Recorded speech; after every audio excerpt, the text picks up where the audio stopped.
My name is Scott Goldstein. I'm the president of the Press Club of Dallas. Thank you all for being here tonight. And feel free, if you're on social media, to use hashtag PCDLegends17. Tonight, we honor 13 journalists whose work clearly rises to the level of excellence.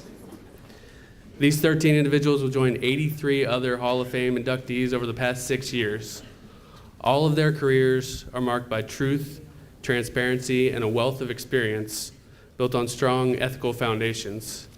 And you'll meet them in just a few minutes. First, I want to recognize any past honorees who are with us tonight. So if any of our North Texas legends from past years could please stand and be recognized.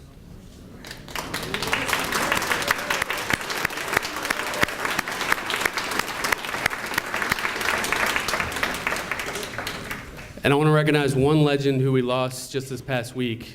Jimmy Lovell was a beloved, longtime press club member. He was a well-known political worker, oil man, salesman, weekly newspaper editor, explorer, archaeologist, and storyteller. He died just last weekend after a long illness, and I know many people here tonight knew and loved him, and we're very sorry for your loss. And his daughter, Jess Lou, is even here tonight. So we just want to honor him and remember him tonight. All of the legends who are here tonight are among the greatest journalists in North Texas. Thank you for being here to support the Press Club of Dallas and the new honorees. And I want to thank our former Press Club president, David Dunnigan, for creating the Legends Award 7 years ago. Is David here? Oh, okay, singing tonight. Well, let's clap for him anyway. And thanks, David, for everything you've done for the organization. And a big thank you to our event chairs, Ed Bark and Hugh Ainsworth.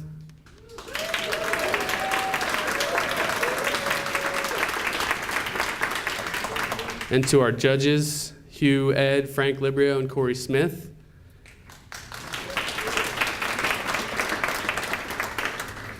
And to our many sponsors, and I'll list them: Allison and Partners, AMS Pictures, Ed Bark and UncleBarky.com, Cumulus, the Dallas Morning News, David Finfrock, Tom and Jan Hopkins, the Fort Worth Star-Telegram, KERA, John and Eileen Lumpkin, John McKay, Medical City Healthcare, Mindset Branding and Marketing, the National Academy of Television Arts and Sciences, NBC5, Tracy Rowlett, TCU Bob Schieffer College of Communication, Southwest Airlines, the Dallas Entrepreneur Center, the Tom Joyner Foundation, the Tom Joyner Morning Show, Cafe Momentum, which is our caterer this evening, and the Sixth Floor Museum at Dealey Plaza, once again our great, generous hosts. The museum's led by Nicola Longford for nearly 12 years. She's been great partners with us on this event once again this year. During Nicola's tenure, this museum has significantly expanded public education and exhibition programming to multi-generational audiences on local, regional, national, and international levels. And I'd like to ask her to just come up and say a few words right now.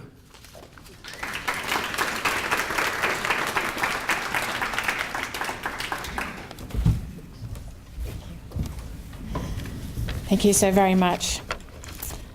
Thanks, Scott, and thanks to the Press Club of Dallas and Frank Librio and everybody who worked so hard to pull this organization's event together tonight. We are delighted that you selected the Sixth Floor Museum as a venue for such an illustrious gathering of media professionals and for this unique award ceremony. So welcome. Many of you know that Memorial Day this year, May 29th, just last Monday, marked the centennial of President Kennedy's birth. So why not reflect for a moment upon how much the world has changed in these last 100 years. In 1917, when President Kennedy was born, well, John F. Kennedy, the BBC still had 5 years to go before it got its first radio broadcast. Fast forward to the late 50s and early 1960s, and consider the role that President Kennedy had in shaping a nation's impression by so effectively employing the emerging platform of television, participating in the first televised presidential debate, and then charting new ground by delivering presidential broadcasts from the Oval Office. We take this all for granted today, and sometimes to a point where we want to turn it all off. But I wonder what President Kennedy, if he were in office today, would employ a mobile device, and what would his level of engagement in social media be? But we're not really here to speculate about then and now, except to note that the groundbreaking news coverage of President Kennedy's death right here in Dallas in 1963 also paved a new path for live reporting and managing crisis communications on a world stage, and how quickly a community and a nation and a world responded. And there are many of you here who were pioneers, right one in front of me, Hugh Ainsworth, so we're delighted to have this relationship with all of you. We salute all of you who play such a vital role in communicating news, presenting honest, accurate, candid, and timely reports to help the everyday man learn and understand what is going on around us. So we look to you day in and day out as our trusted sources of news, and you, more than any other voice, influence our comprehension of events as they unfold and shape our interests or not about what matters. So thanks to you all for being here, and thank you for allowing the Sixth Floor Museum once again to serve as a relevant historical anchor and an uncompromised setting to all the, and an take a break. So I'm sure some of you do this on live TV, and obviously I've not had the training you've had. But thank you for allowing the Sixth Floor Museum to serve as a relevant historical anchor and an uncompromised setting to compare the past with the present. And we really do respect and treasure all the work that you have done and continue to do in this community. So have a wonderful evening, and congratulations to all the award recipients tonight.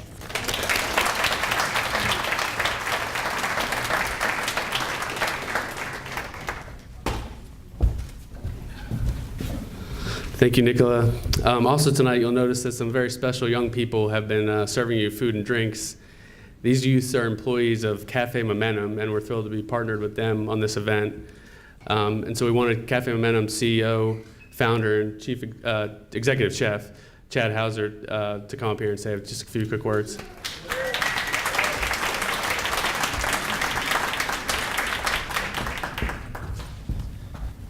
I'm supposed to keep it short, and I will, but I do have one anecdotal story, and that was, I'm 41 years old. When I was in the 8th grade, I wrote a letter to Dale Hansen and asked him if I could shadow him for a day. And it was two momentous occasions that day. Number one is when I waited in the lobby for Dale to arrive at work, I got to meet Walter Cronkite. And then I was all set to hang out with Dale all evening, but he told my mom that he was going to take me to Hooters after the 6 o'clock. And she picked me up at 6:32. Thank you all very much for allowing me a couple of minutes. Thank you for allowing me to be here. 2.5 years ago, I opened up a restaurant downtown called Cafe Momentum. It's been a labor of love for me. The restaurant has received a lot of accolades. It was one of Leslie Brenner's 10 Best New Restaurants of 2015. We won, thank you, Eater Dallas Restaurant of the Year, and one of the Best New Restaurant from the Dallas Observer. And why we're proud of that is because of who staffs our restaurant. Our restaurant is a 12-month paid post-release internship for young men and young ladies coming out of the Dallas County juvenile system.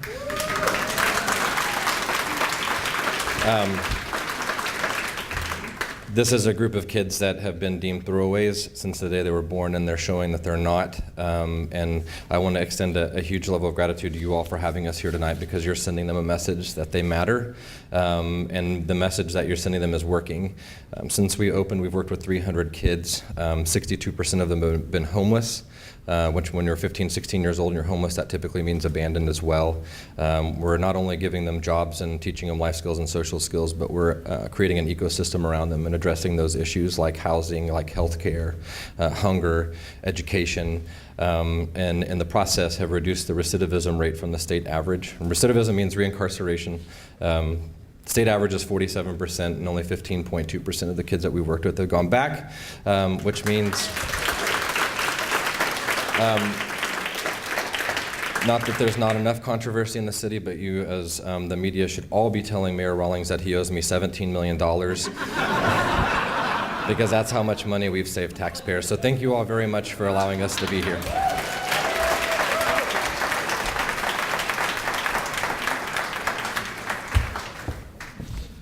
Thanks, Chad. That was an inspiring story about Dale. And Mayor Rawlings will be here a little bit later to have some closing remarks, primarily to roast Dale Hansen. And now it's my honor to introduce our MC for the evening. Corey Smith anchors NBC5 News weekend evenings and also reports during the week. He joined NBC5 in December of 2015. He was born and raised in South Oak Cliff and returned home after 3 years at KSAT 12, the ABC affiliate in San Antonio, where he covered local and state politics.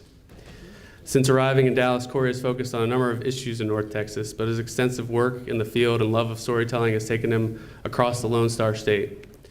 From the explosion in West to the devastating Memorial Day floods in Wimberley to the July 7th ambush in downtown Dallas. Corey was one of the only reporters to capture the gunfire live as the tragic events unfolded just near here. He considers that night the hardest day of his career thus far. Corey received his degree from the Medill School of Journalism at Northwestern University. He's also a proud graduate of Bishop Dunn High School in Oak Cliff. He's a member of the National Association of Black Journalists and the former president of the organization's San Antonio chapter. And he's also a Press Club of Dallas board member. And maybe a future legend. So, Corey?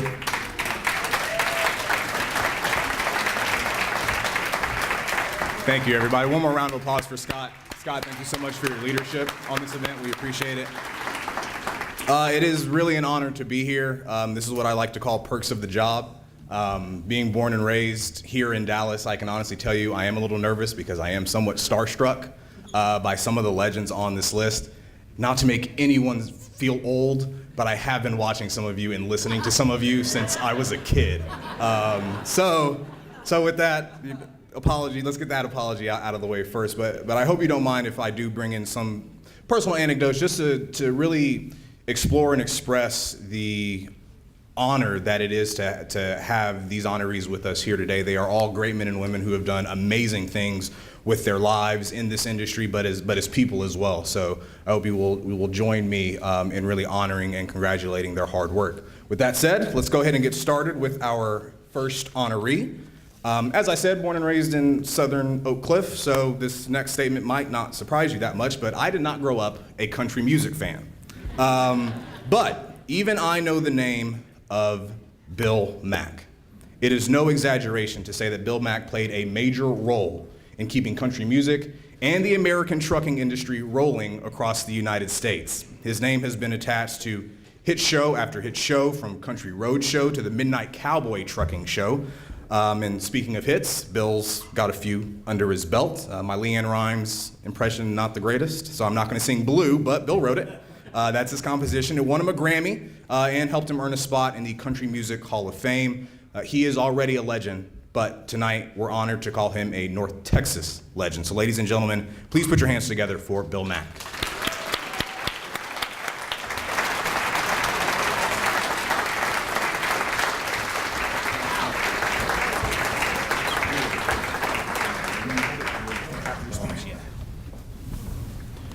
I thought he was going to give that to me right now, but he's going to wait till I make a speech. What an honor to be here. Thank you for those kind words. This is really a special occasion for me. I've resigned from broadcasting because I lost my voice. So they told me. So I do this before I do any speech. 1, 2, 3, testing. 1, 2, 3, testing. And you'll be happy to know my speech tonight will not run over 18 minutes and 45 seconds. Now, this is a great honor, and I've been in broadcasting for, 65 years. 65 years, that's a long time. Thank God my health is still good, and I miss broadcasting. I still write a monthly column for a magazine, and I still write some songs. And incidentally, thank you for mentioning Leanne Rimes' song Blue. I can't believe it's in 21 years that was voted the country song of 1996. Can't believe it was 21 years ago when a 13-year-old singer recorded a song written by a 21-year-old songwriter.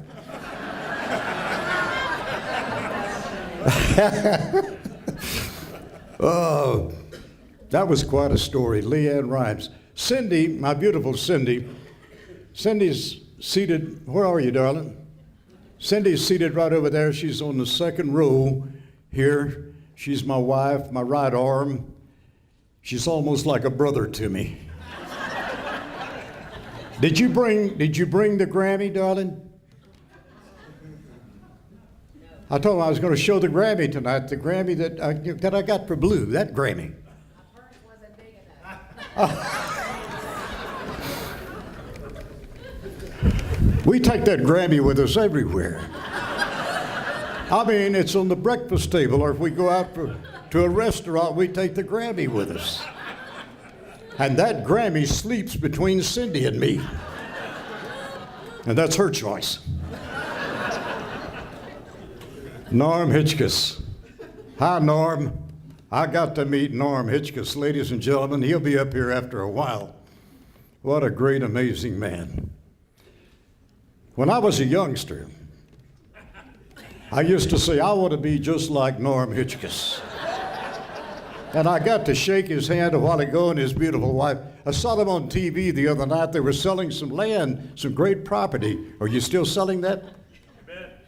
After I made that big comment about you, can I get a discount? I think we can swing. No, this is an amazing man, and I am a fan of so many of the legends here. And there are a bunch. I take great pleasure in just being here amongst this crowd.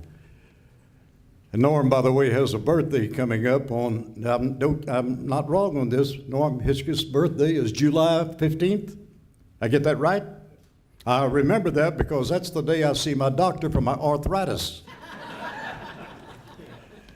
But in closing, ladies and gentlemen, I just want to say this. I'm leaving. They put me on first because I do have a birthday tomorrow. Thank you.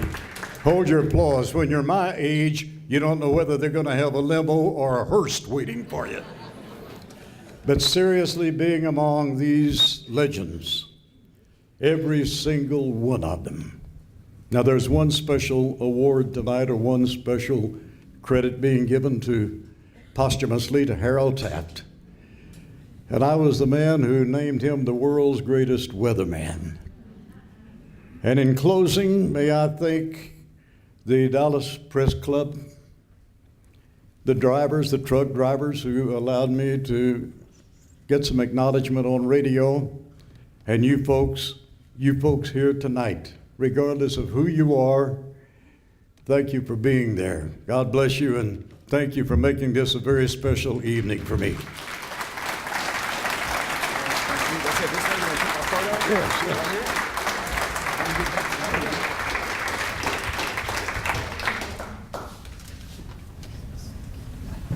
Congratulations, Bill. Bill Mack, ladies and gentlemen.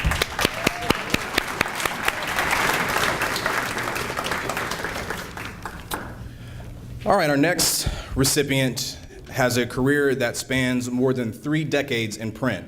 His byline has appeared in some of the country's most prominent and respected newspapers like the New York Times, Cincinnati Enquirer, and the Philadelphia Inquirer. For 14 years, Mike Blackman was a leading editorial voice in the Fort Worth Star-Telegram newsroom, serving most notably as vice president and executive editor during that time. Mike's passion for journalism extends beyond the newsroom, though. He's taught and inspired a new crop of journalists at his alma mater, Baylor University, and Sam Houston State.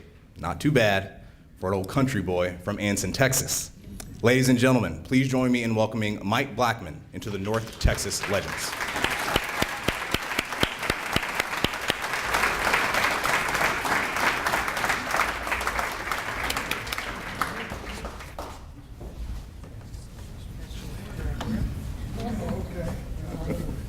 I'll take it.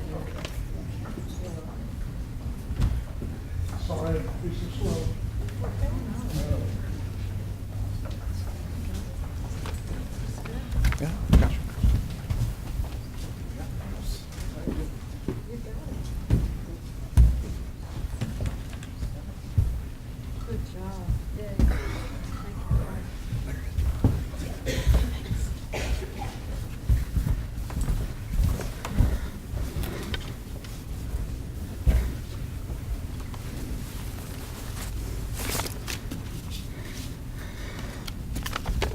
Thank you for coming, everyone. This is quite a night for me. I certainly didn't expect it. I'm glad to see a lot of old friends, some colleagues, some maybe competitors. It's awfully nice to be in a room full of friends and good journalists.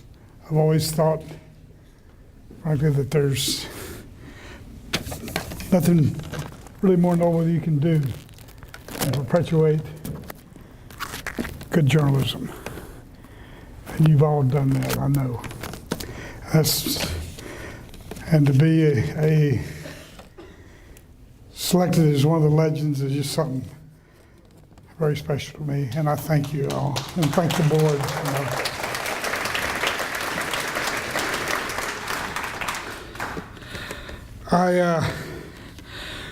With help from my wife, who's also been a journalist, she helped organize some of my thoughts, and I'm going to try to read them real quick. Now, I have timed it. It didn't take 2 minutes and 27 seconds was the last time. If it goes on too long, just cut it off. But besides I'm very appreciative of this recognition. I know that I owe it to many good folks who years ago took the time to teach, guide, shepherd me into what would become a career in journalism. And looking back, I hope I've done a bit of good. I feel lucky and thankful tonight, in no small part to friends, employers, mentors, and there are many here, some here tonight. Mike Cochran, whose stories when I was all 8th grade and freshman, and he was a reporter for the Abilene Reporter News, sports writer, I just loved. I had no idea I'd be working for a newspaper someday, but he caught my eye, and I never forgot what a thrill it was to look forward to the Mike Cochran byline. But there were others in my career that I worked with. Many of them passed through at the Star-Telegram, where I worked a couple of different times. Henry Holcomb, Bob Mann, taught a long time at SMU. I'm sure y'all remember him, many of you. Wes Turner, who couldn't be here tonight, but who recently retired as publisher of the Star-Telegram. Kim Bunning, Roy Bodie, and Jim Davis, who's here. We were colleagues in both the Philadelphia Inquirer. I finally persuaded him to come down to the Star-Telegram some years back. He's here with us. And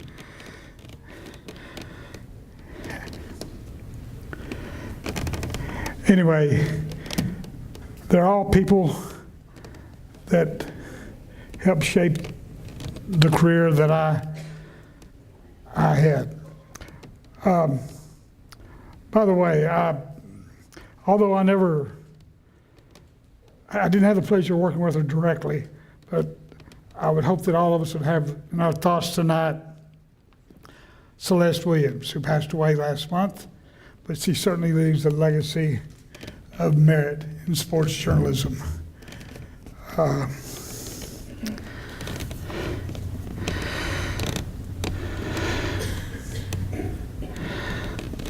I can't think of anything I would have rather have done than work in journalism over the last 50 years. I was lucky I got to work at Papers Baytown, my first job where Henry Holcomb hired me. Star-Telegram, Cincinnati Inquirer, Cincinnati Post, and somebody mentioned the Times, but lately I worked in Philadelphia for 8 years before I came back to Fort Worth, and had marvelous experiences everywhere and worked with so many good people. But I got to tell you, it was all an accident. I mean it. By the time I was a fourth year at Baylor some 50 years ago. My English grades, 4 D's and an F. I lost focus one semester, I'm sorry. But it was just something that I couldn't do English. I didn't like writing, I couldn't do really writing. And yet, as I would tell anyone this day, there was nothing I liked better than good stories. I grew up in the late 40s and up to about 1954 in the middle of an oil patch in West Texas. All our friends, all our neighbors, you know, a mile or two this way, another mile or two the other way, were all field people. And it was a good life, it was a hard life. And we saw the extreme of good times and the other, as you might suspect. I think safety rule is probably one of the strident back then. We saw a lot of injury. We had dear friends that didn't make it. But the one thing I appreciated was the stories they told. I often accompanied my dad to the company warehouse out in the oil field. It was about 3/4 of a mile from our house. And every evening they'd come in, roughnecks, roustabouts, pumpers, tool pushers. And at least a half a dozen of them or so would get in a circle, sit on the floor, somebody bring out the dice, then somebody send somebody out to find the hidden whiskey bottle in the pickup, and that's how they relaxed. I mean, they put in a long, hard day, and I've always admired the work they did and how they lived, but how they told stories. So the point that I'm getting is, by the time I was, my 4th year in Baylor, I, like I say, those wonderful English grades, I needed a way to tell stories. They were my inspiration. Like I say, around those games, there's always, it came up of, I had wonderful stories. It could be about angry wife, could be about bootleg whiskey. It could be any number of things. And, I know one of the big complaints is the Baptist preacher. He just never knew when to quit. But there was just stories like that, just day after day. Well, like I say, I got to Baylor, and that's where I met David McHam. And I told him these things. I told him about my background and how I told him about my English record, such as it was. And he says, listen, if you can learn how to write, you'll always have a good job. That just, things lit up with me. Because I'd always thought I'd be going back to the oil field, but that was such a striking moment, such an optimistic feeling. I said, okay, I'm going to major in journalism. And that's what I did.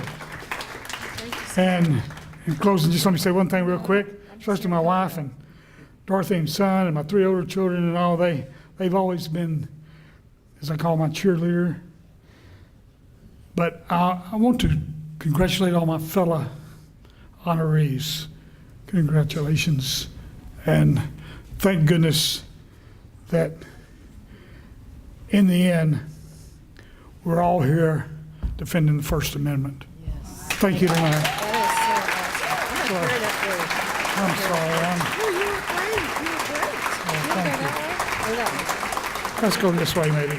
Thank you so much. Turn, stretch your belt, pants keep wanting to fall off. Stop right there for just a second. There you go. Look at that real quick. There we go. Thank you. Congratulations.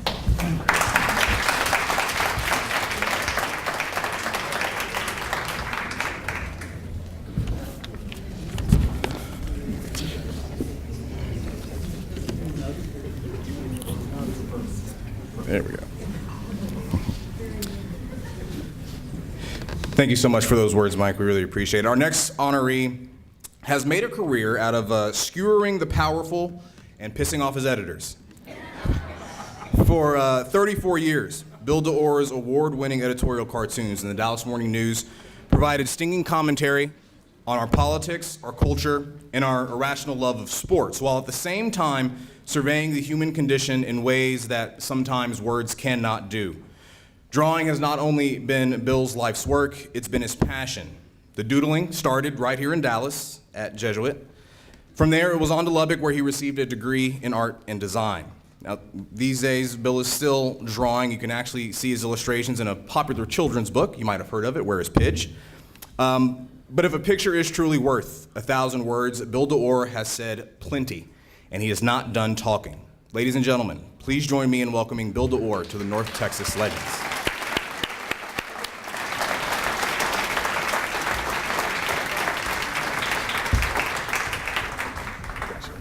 You wish I was done talking. First, I think the first thing I have to say right out of the chute is thank you, Ed and Hugh, because I know you're a big part of this, and the judges for sure. You don't think anything like this is going to happen to you, at least while you're still above ground, and a person like me. So a cartoonist, I'm usually dead last, so I'm surprised since on the program I was dead last. I'm not last tonight, so this is frightening. I don't share the gift of a silver tongue like some of our inductees tonight, but I do have a memorable highlight or low life. I'd like to I am a low life. A low light I'd like to share with you. And one of them was a couple years back. I heard, I guess, on the ticket that Kinky Friedman was going to be doing a book signing. He was running for governor at the time, so they did a deal on him. And I had a cartoon I'd done of Kinky, and it was a sort of a takeoff on a campaign slogan. I think it was a chicken in every pot and a little pot in every chicken. And so I wanted to run this up to the bookstore, and I made a few copies. So I made a few copies, a couple for my kids and one for me, and I was going to give him the original. And I approached him, and little Juford was standing there kind of screening everybody, and I said, I have something I'd like to give Mr. Friedman. He said, okay, so I handed him the cartoon. He says, oh, you're that cartoonist from the Morning News? And I said, yes, sir. He said, were you the one that did those cartoons on the Catholic bishops? And I said, yes, sir, I did a few of those. And he said, are you a Catholic? I went, yes, sir. And he goes, brave. That's the only thing he said. Okay. So he said, now, have you bought some of my books? And I said, yes, sir. I bought one for each one of my boys and one for me. And he says, let me have those copies. And so he signed one to my son, Will, and to Pat, and it said, it's been a financial pleasure. And the one for me, he put, yours in Christ, the Kingster. Great, thanks, Kinky. Oh, that was great. Anyway, I can't go without thanking some other people. The reason I'm here right now is for some great men that came before me. And I would be so remiss if I didn't at least mention their names. And one was the great John Knott from the Dallas Morning News, who was the first editorial cartoonist in the Morning News and an icon in his time. The other one was the great Bob Taylor from the Times-Herald, who was a mentor of mine, and he didn't even know it. I so much wanted to be like Bob, and when I finally got around to meet him, our personalities were exactly the same. I mean, it was crazy how much alike we were, and it was kind of scary. And I got some stories to tell you. I can't say them here at the press club because they're about the press club, but if anybody wants to ask, I got a great Bob Taylor story to tell you sometime, so come ask me. Also, probably my two favorite people from the Morning News and my mentors, Herc Ficklin and Bill McClanahan, two of the greatest cartoonists I've ever known. And they literally taught me everything. So all four of these men deserve to be right where I am right here, right now. and probably a lot quicker than I am. So this is just as much for them as it is for me. I appreciate the Press Club of Dallas for awarding me this, giving me this great honor. And I just want to mention one thing about Bill McClanahan's cartoons. I'm sure you all remember him, the sports cartoons he did. And he introduced us to a lot of Southwest Conference mascots. This was Bill's stock and trade. He did great sports cartoons. But the little known mascots, I guess you'd call them on the editorial side, were people like Senator Will B. Loquacious and and the beret wearing and bomb holding lefty Q liberal, which is my favorite. So they call me conservative. But anyway, thank you all so much, and thank you, Press Club of Dallas.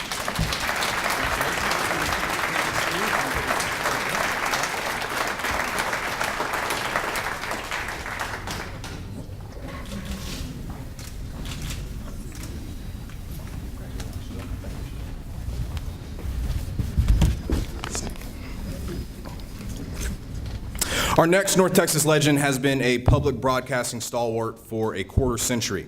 The name Yolette Garcia is synonymous with KERA, where she served as a writer, producer, station manager, and news director. She's covered everything from the American West to the AIDS epidemic. The latter won her a national Emmy for her powerful documentary exploring the impact of AIDS on the Turtle Creek Corral. Garcia is a 3-time winner of KERA's Peter Baldwin Award, given to the employee who best advances the goals and objectives of the organization.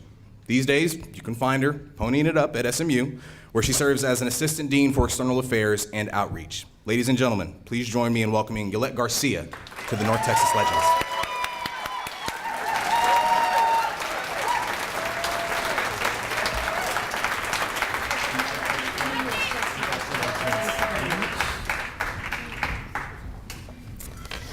You know, I'm an old broadcaster, so I have a script, sorry to say.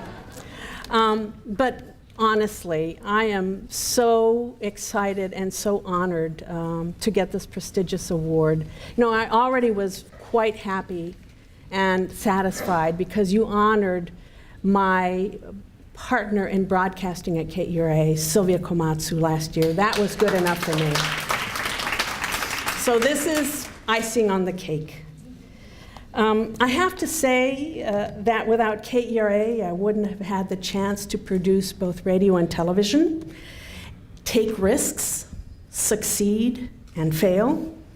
KERA gave me the ride of my lifetime. Someday, when we have time, I'll tell you the stories. Like when Sylvia, videographer Jenny Martin, and I rode donkeys with all of our equipment on tough terrain in Michoacan, Mexico to do a documentary. Or when we were at the Anatole Hotel with impending tornadic weather to produce the Texas debates in partnership with the Dallas Morning News, Texas Monthly, WFAA, and KHOU. There were 2 live hours back-to-back with gubernatorial candidates Ann Richards and George W. Bush, and also first-time Senate candidates Richard Fisher and Kay Bailey Hutchison, plus a panel of citizens, plus a panel of reporters. It was wild. But these stories are not as good as our pledge drives. And I'm not here to ask you to take out your wallets and contribute, because I know you already do the right thing. But I am very grateful for the $35, $50, $120 memberships. In all seriousness, because they paid my salary. They did, and allowed me to do what I did. It is the public that I am indebted to more than anything. And no work could have been completed without a veteran team. And many of you heard their names, and they are here on the 3rd row tonight. Marla Crockett, who flew in from Washington, D.C. to be here. Sam Baker, whom you hear every day, still. Bill Ziebel, with whom I worked for many years. Susan Shuey, who helped produce a lot. And Catherine Quaid, what a reporter.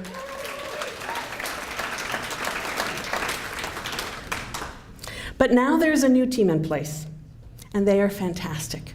Can I just mention Chris Boyd? Bravo to her and the rest of the KERA colleagues there today who are hard at work. Before I go on too long, I just want to reinforce that good journalism has to be a mainstay in these confusing times when divisions run deep and public information is riddled with falsehoods. My biggest concern is that the First Amendment feels fragile at times. And because we as a profession are protected by it, we need to ensure that our own judgments about what stories we choose to report and how we report don't undermine our rights. We see how public trust in the media it keeps eroding, and we should be worried.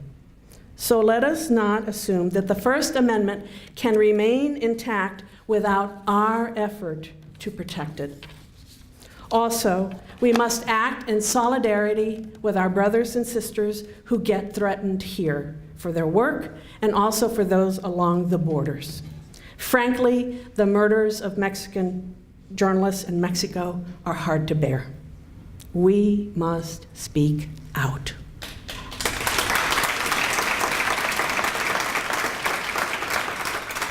But here we are, together, and it's a great thing. Thank you for recognizing work that has been done. And better yet, let's look forward to the new. Thank you.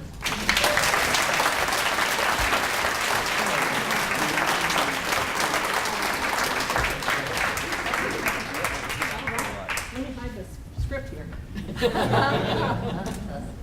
Look at that real quick. I messed it up. I know I did. There we go. Thank you.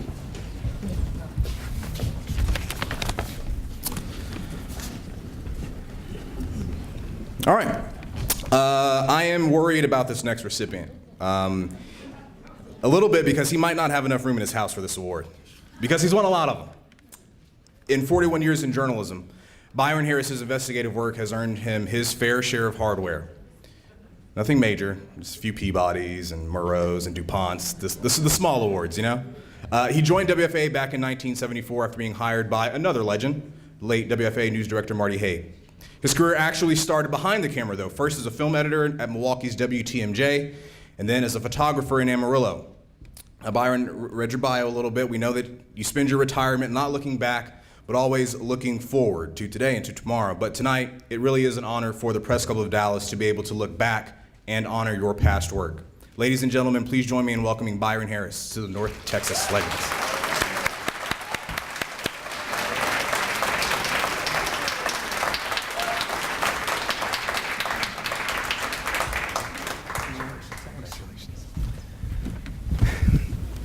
Well, it's been a lot of fun.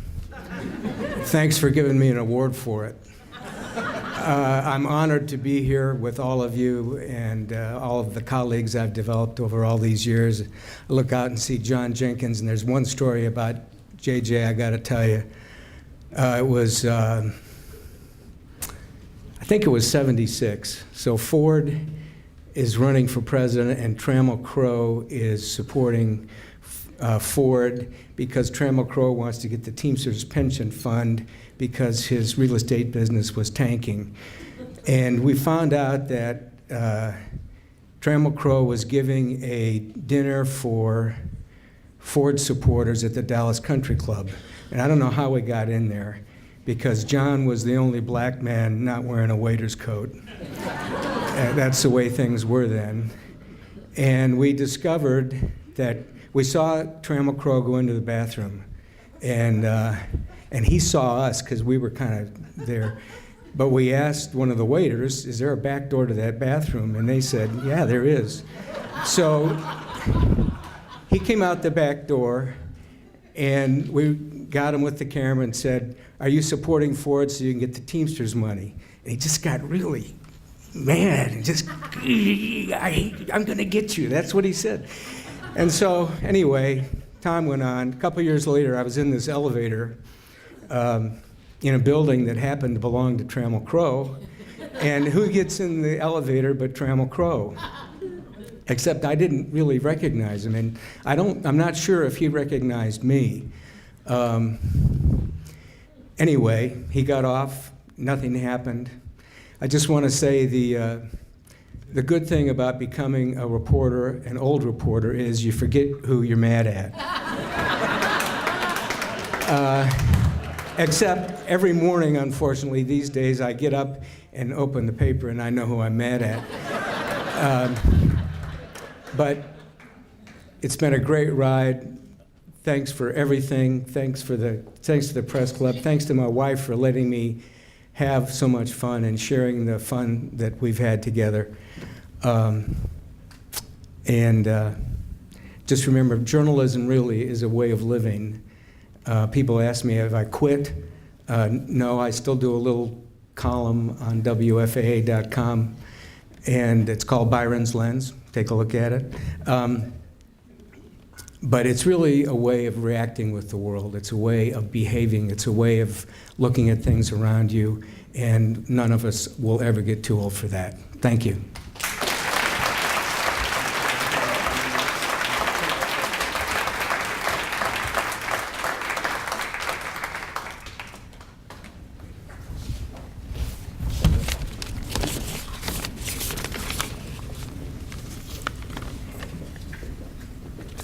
All right, I'm going to get back to that original apology that I said at the beginning, because I do not want to make this man angry, because I've heard him angry on the radio. I'm 31 years old, or turning 31 years old in 2 weeks, and I can honestly say that I have been listening to Norm Hitzges for my entire life. Every morning, you knew the voice coming from the radio was going to tell it like it is, whether it was taking Jerry Jones to task or spitting harsh truths about some of your favorite athletes and institutions. And after more than 40 years in the business, he is not showing any signs of slowing down. Now, to many, Norm Hitzges is more than a radio legend. He is a role model. He uses his notoriety to make the world a better place through the annual Normathon. You have probably heard of it, raising millions upon millions of dollars for the Austin Street Center. He's accomplished so much, but Norm, I think you'll agree that your greatest accomplishment is getting your lovely wife, Mary, to stick around with you all this time. Ladies and gentlemen, it is a personal honor for me to welcome Norm Hitzges to the North Texas Legends.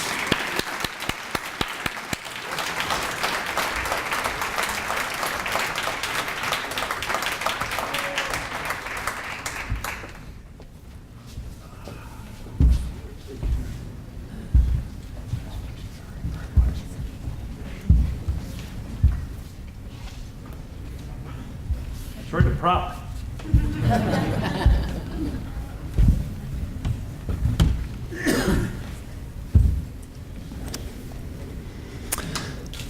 The honor of this evening is to look out in the crowd and see so many faces I've worked with, all of you at KERA,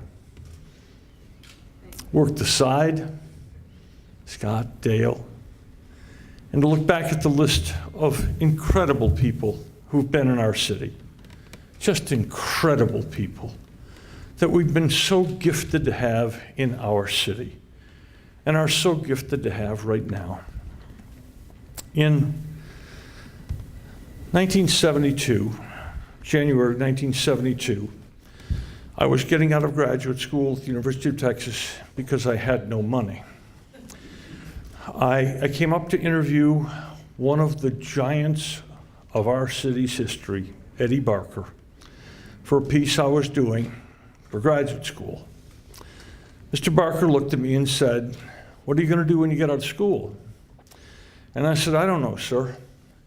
He said, "Why don't you come back tomorrow, I'll give you a tape test." I had no idea what that is. I mean, some idea. We did it, and he said, "We'll be calling you." And I thought, fat chance. And 2 weeks later he called, and on January 10th, 1972, I began in this city as a street reporter, doing sports and news and everything else.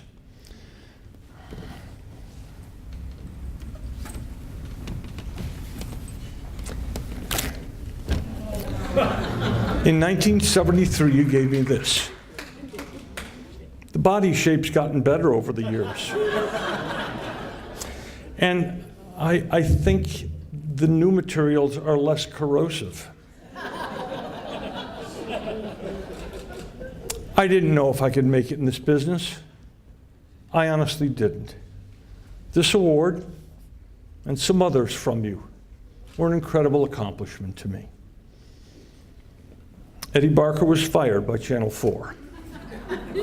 It was the new people, the new age, galvanic skin testing, consultants, and Eddie, who was a giant, was shoved aside like so many people. I was fired after 3 years, 1 month, and 17 days. Not that I remember that day at all in my life. It was February 27th, 1975, and the new news director called me in and told me very plainly, "Our consultants don't think you'll ever be a major market talent." Thank God they were wrong. I don't know how major it is, but this is a wonderful life. On August 9th, 1975, Tony Garrett, whom I'd worked with at Channel 4, went to KERA. And he called me and he said, "Would you like to come in on Friday morning and do an hour?" And I did an hour, and he paid me $15. I never wished so much for a commercial in my whole life. And there were no commercials. And after the show was over, Tony, who could be very, very gruff, said to me, "Did you like that?" I said, I really did, Mr. Garrett. He said, "Would you like to do it again next Friday?" I said, "Yes, sir." And he said, "Throw away those GD 8 pages of notes you brought in then. You know that stuff. You don't need notes. It's in you." And that started what this August will be 42 continuous years on the air doing sports talk in this city.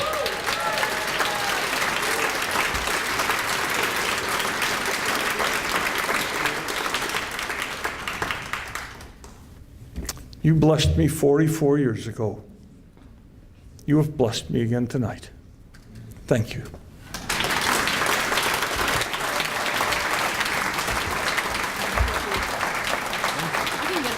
Oh, thanks.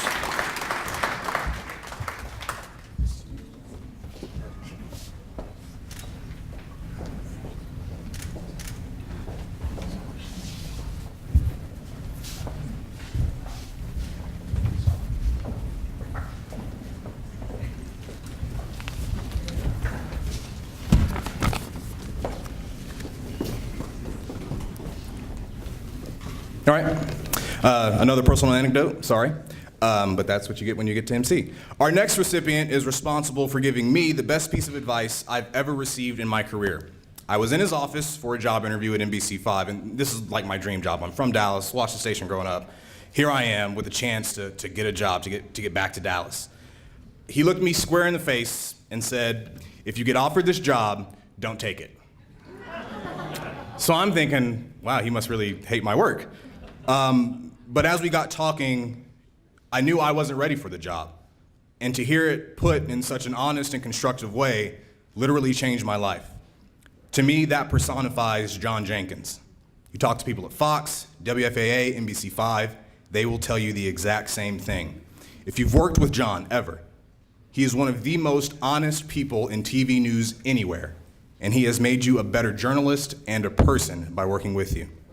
His 40-plus year career recently ended, but he's reached many milestones along the way. He's one of the area's first African-American photojournalists and was recently inducted into the Lone Star Emmys Silver Circle. To many people in this room, he is a colleague and a mentor, but most importantly, to a lot of us here, including myself, he is a friend. Ladies and gentlemen, please join me in welcoming John Jenkins to the North Texas Locals.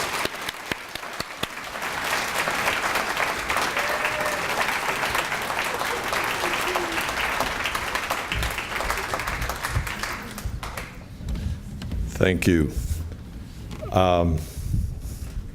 You reach a point in life where you look back more than you look forward, and you wonder how you got here. And I'm going to say this, and you'll understand it in the next minute. If it hadn't been for the Lord on my side, I don't know where I'd be. I came into the business angry. I graduated from high school in 1968. 1968 was ugly, Tet offensive. I was classified 1A. I remember the local board secretary was Miss Elsie Thrash, who sent me a letter and said, come see me. And I decided I'd go to school. We had Kent State. Think about that, how awful that was.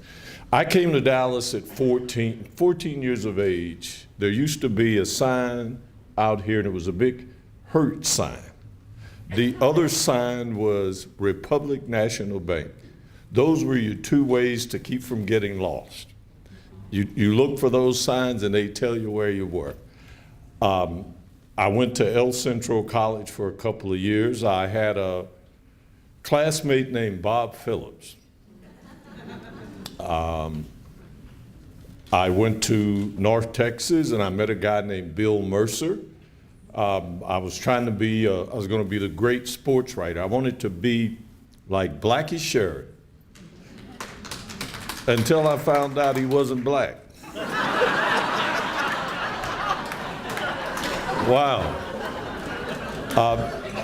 I ran into Bill Mercer on campus and I told him that I had to take sophomore reporting again and I just couldn't do it. It was a hell of a class. And he said, why don't you try TV? I didn't, what? Huh? Try TV. And that's how I got into the TV program. Went to a speech one day by Eddie Barker. He said, give me a call. Watching TV, Walter Cronkite said, FCC's got to reflect the communities that they serve. I went to Channel 4.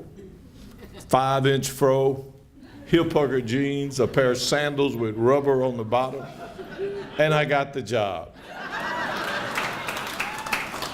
But I also noticed it was the whitest environment I'd been in.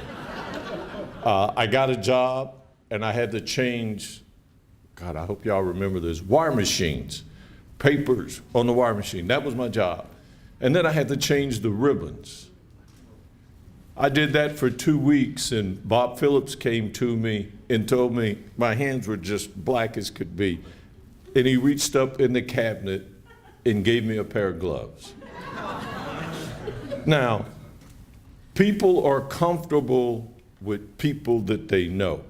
If there are no black people in your newsroom, if there are no Hispanics, Mexicans, Vietnamese, there were no women.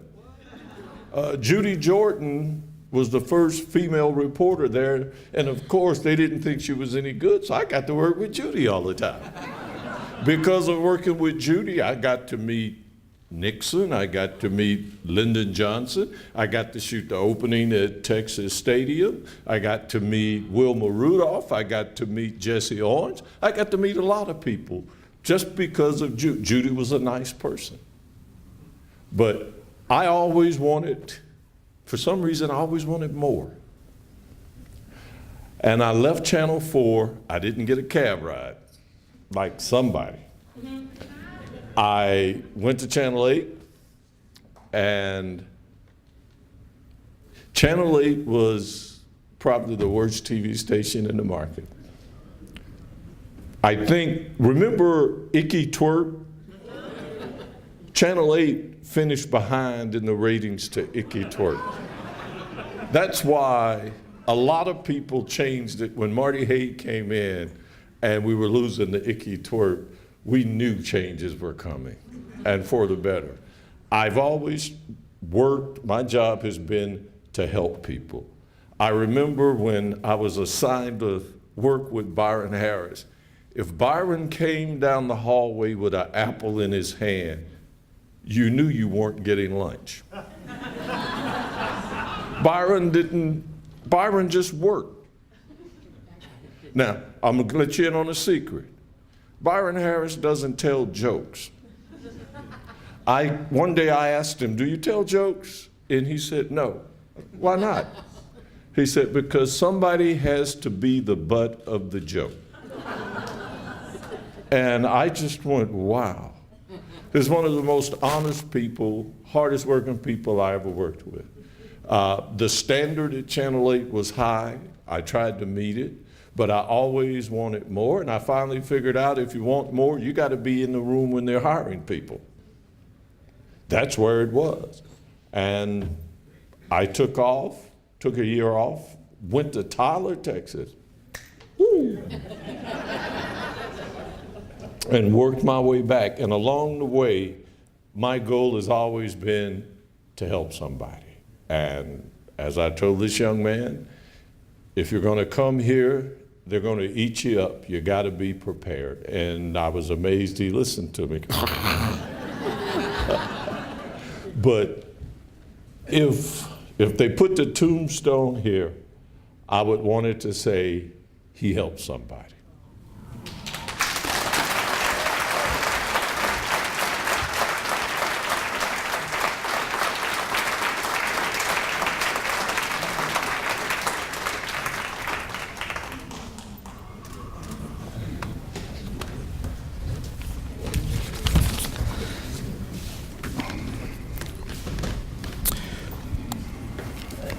All right, our next recipient is a veteran newsman who spent part of his career molding the next generation of journalists, or as many in this room like to refer to them, the people coming after our jobs.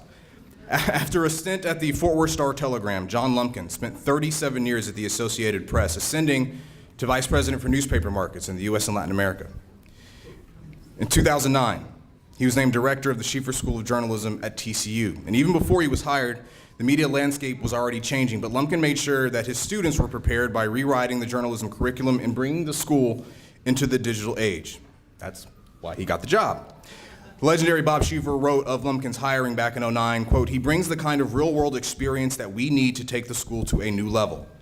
And if you've ever worked with an intern or a graduate from TCU, you know the Schieffer School and John Lumpkin taught them well. Ladies and gentlemen, join me in welcoming John Lumpkin into North Texas Legends.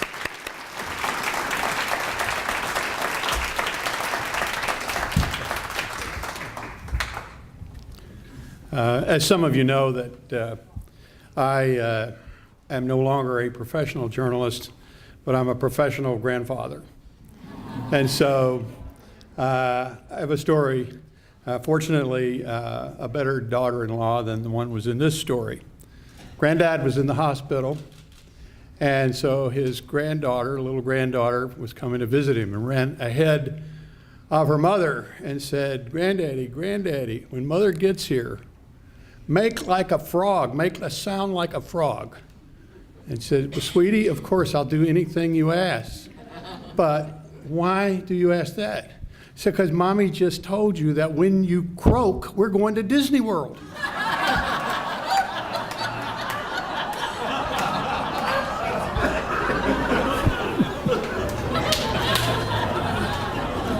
Thank you for this special recognition. Many 2017 and past legends are a wonderful part of my life in journalism.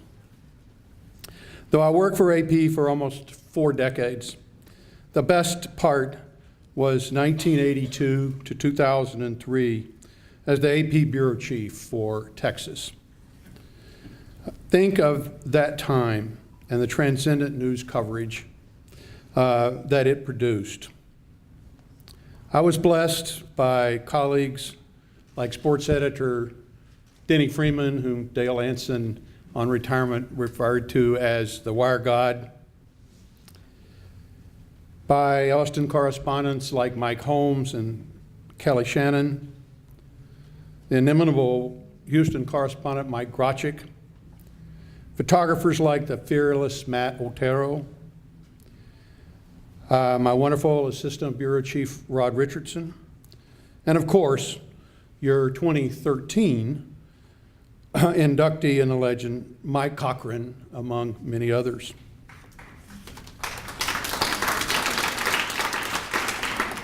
Mike is here tonight, as is the longtime anchor of the AP Bureau Chief and Bureau in Dallas and the Texas AP, our assistant, Pam Collins. Would you please stand? Please stand, Mike. Please stand, Pam. Get up, Mike. Please. Along with 3 great AP spouses. They're here too, Sandra Cochran, Frank Collins, and my dear Eileen Lumpkin. Would you please stand? There's no question Mike, Pam, and I could not be where we are today without your wonderful support. Also, I want to thank the TCU Bob Schieffer College of Communication for being a sponsor. I was blessed to follow AP with 5 years of association with the wonderful Bob Schieffer and his and my Eileen's alma mater at TCU. Though they might play my alma mater, the University of Virginia, in this weekend's NCAA baseball regionals over in Fort Worth, I think a contingent here from TCU will stand up and say with me, come on guys, go Frogs! Thank you very much.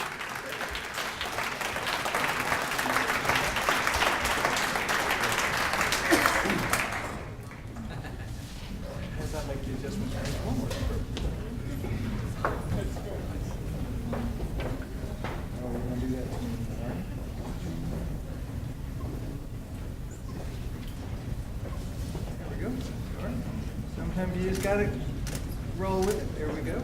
All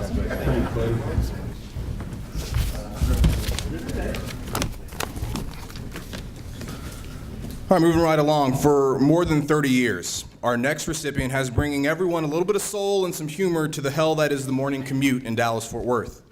No matter where you're from or how old you are, you probably know the name and the voice of the fly jock, Tom Joyner. He made a career out of introducing people of all different ages, ethnicity, and backgrounds to classical soul and R&B, and he's done it all while being a voice for the African-American community across the country. It takes a lot of talent and dedication to be the fly jock, and Tom has probably logged more air miles than all of us will our entire lives in his early career when he would fly back between Dallas and Chicago.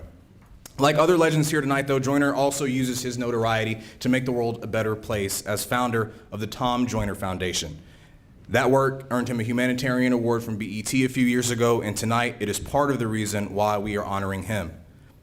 Unfortunately, Tom could not be with us tonight, so accepting his award and an induction into the North Texas Legends is his co-host, Sybil Wilkes.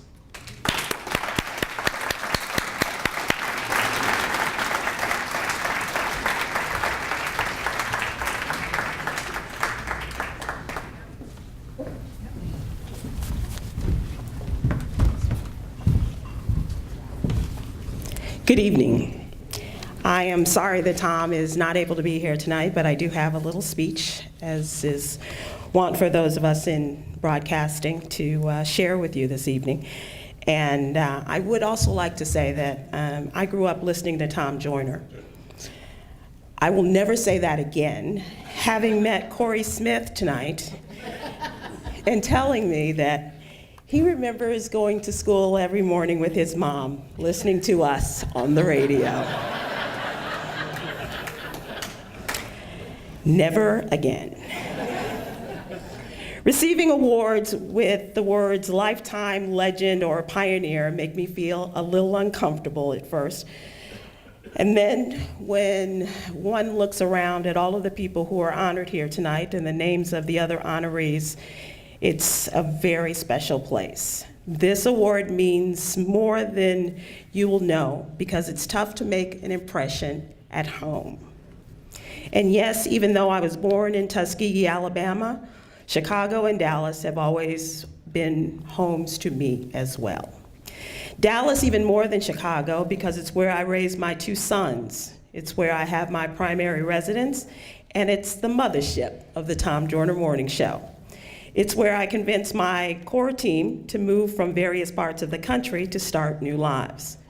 And parenthetically, before he could even get out of his mouth, "Will you come to work for me?" I left Chicago and I was here. I wasn't born in Texas, but as they say, I got here as quickly as I could. It is also where all 5 of his grandchildren were born. And it's the home of Oak Cliff, where the sun always shines. And if you say it enough, you believe it, even on rainy days like yesterday. It is an honor to be honored among most people don't consider DJs to be journalists, as you know. But there was a time when I worked in Birmingham at one of my first radio gigs, and I had to represent the news department. And back then, I had just one question, whether the topic was the lighting of the Christmas tree or a crime spree. I'd raise my hand and ask, what does this mean to Black people?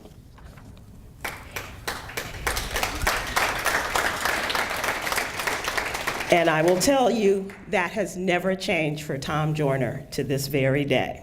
Whether it is the Tom Joyner Morning Show and covering September 11th, or whether it's Hurricane Katrina, the elections with our first African-American president, or it was a Black Lives Matter march, which turned into an attack on the Dallas Police Department, or even today, the Bachelorette from Dallas.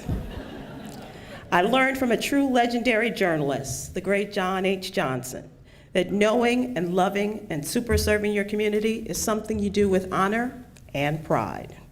Radio, and Black radio in particular, played a major role in the civil rights movement. It was the go-to source as organizers mobilized the community, and they gave us the sites of the marches, the sit-ins, and the polling places. And here we go again, more than 50 years later. In some ways, we have progressed immensely, and in other ways, we're not so far from where we started. From voter oppression to police brutality, the headlines then and now are very similar. And that tells us that the power of broadcasting is still needed to mobilize, educate, and motivate. We all have to find the new ways to get the attention of a changing audience as technology continues to take us places we never thought that we would be. We can't stop now. We have too much to say and too much good left to do. Thank you to the Dallas Press Club, and if I may ask the people who are here representing Tom Joyner as well, Tom Joyner Jr., who is head of the Tom Joyner Foundation,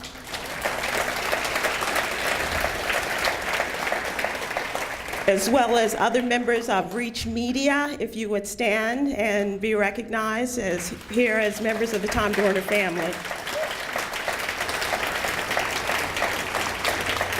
And may I just say one more thing? Tom really, you don't know how much he wanted to be here and to thank you all in person for this really great honor. And more than anything, he wanted to have a drink with Dale Hansen. So we'll just have to show a picture of you lifting a glass to him, perhaps, Mr. Hansen. Thank you all very much.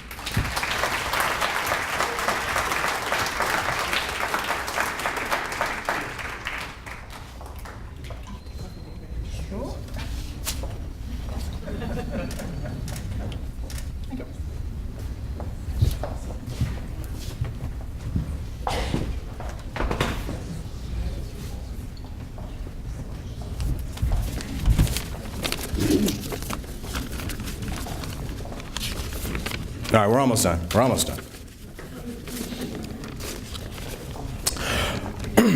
Our next recipient might be the best doctor none of us ever had to pay for. You cannot talk about medical or health reporting in Dallas without mentioning the name Janet St. James.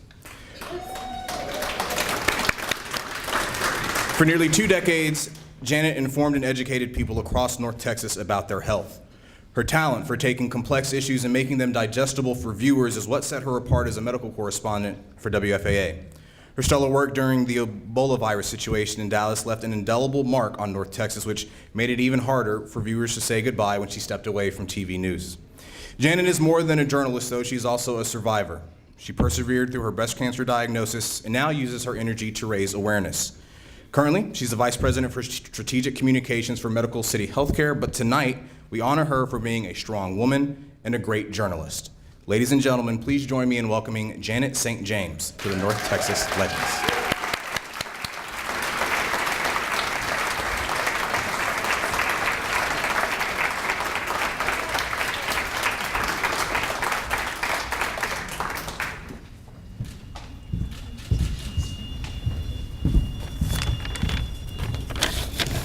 Wow. That's awesome. You guys turn around. Everybody turn around.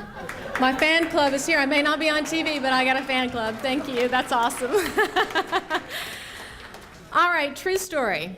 When I was hired at Channel 8 in 1996, shortly thereafter, the newsroom moved from downstairs to upstairs. Most of the reporters sat on one side of the room. I was placed pretty much by myself on the other side of the room near the bathrooms.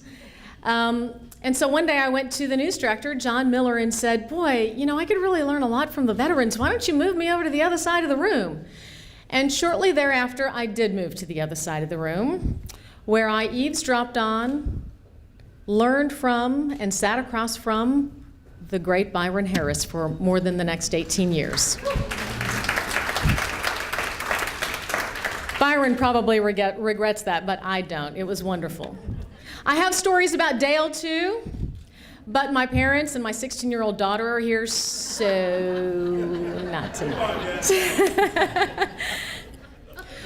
I really had a wonderful career at Channel 8 and beyond that. A career that I really owe to my mom, who's also here tonight. In high school, not knowing what I wanted to be when I grew up, she suggested a TV correspondent would be a good fit for somebody who enjoyed public speaking, writing, and current events so much. So tonight, publicly, I would like to say the 5 words that every parent dreams of hearing from their child. Are you ready? You were right. Thank you, Mom. Mom, stand up. Come on, Mom, stand up.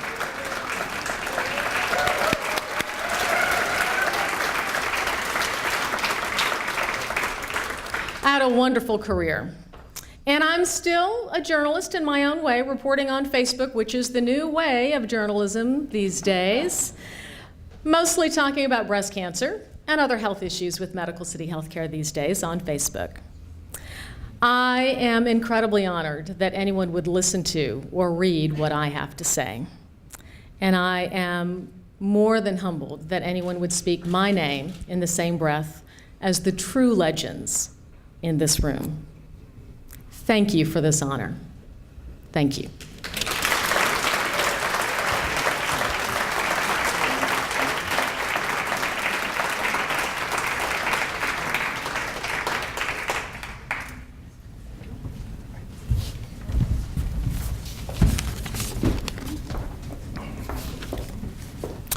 Our next legend is what every journalist should aspire to be, someone who isn't afraid to cover any beat or any issue.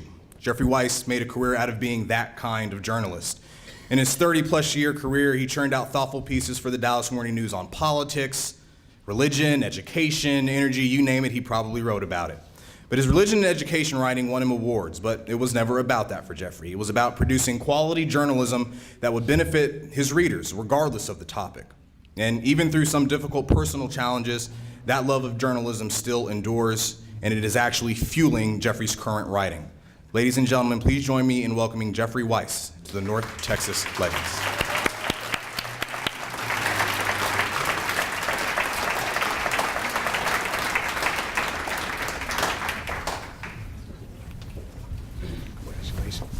It's all yours.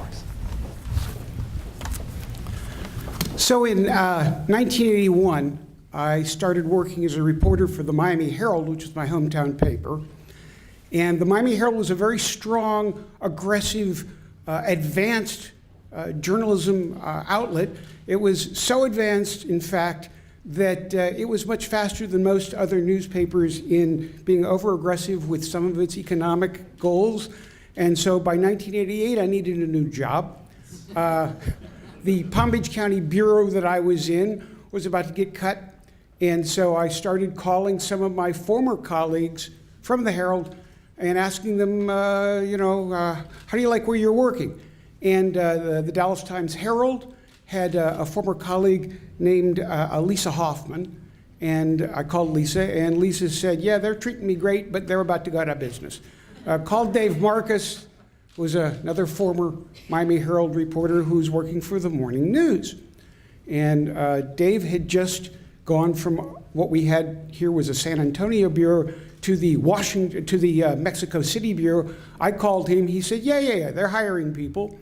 And so I put in my admission, and it took 31 days, which was sort of a Mexico City, long jump, to be hired for the Dallas Morning News. I had never been to Dallas before I came for the interview, and I had actually never read the Dallas Morning News, so I went to the Miami City Library and got a week of Dallas Morning Newses before coming here and flipped through them.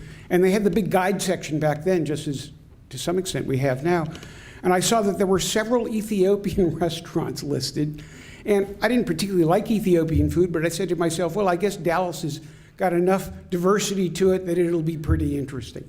And so I was hired by the Dallas Morning News.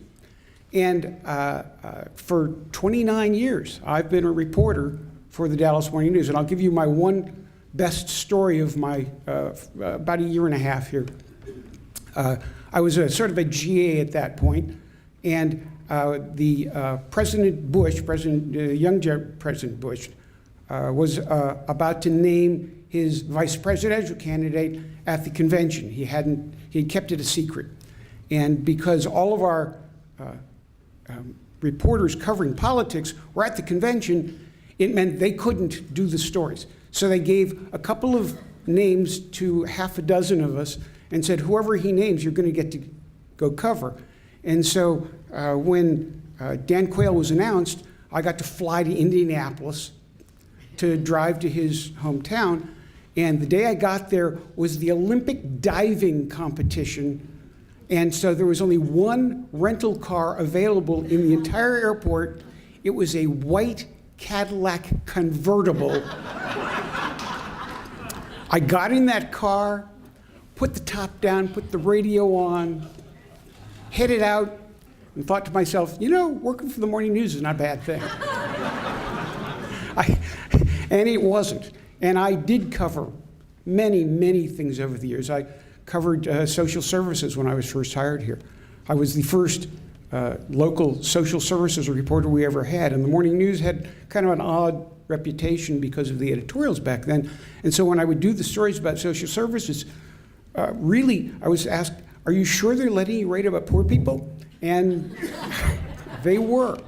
The morning news was and continues to be, my joke about the Miami Herald, but the morning news was, in fact, ambitious in many ways and pushed journalism in ways that were wonderful for me because I was always curious about things and I would find odd things to write about, and as long as they were interesting, the morning news allowed me to keep doing that.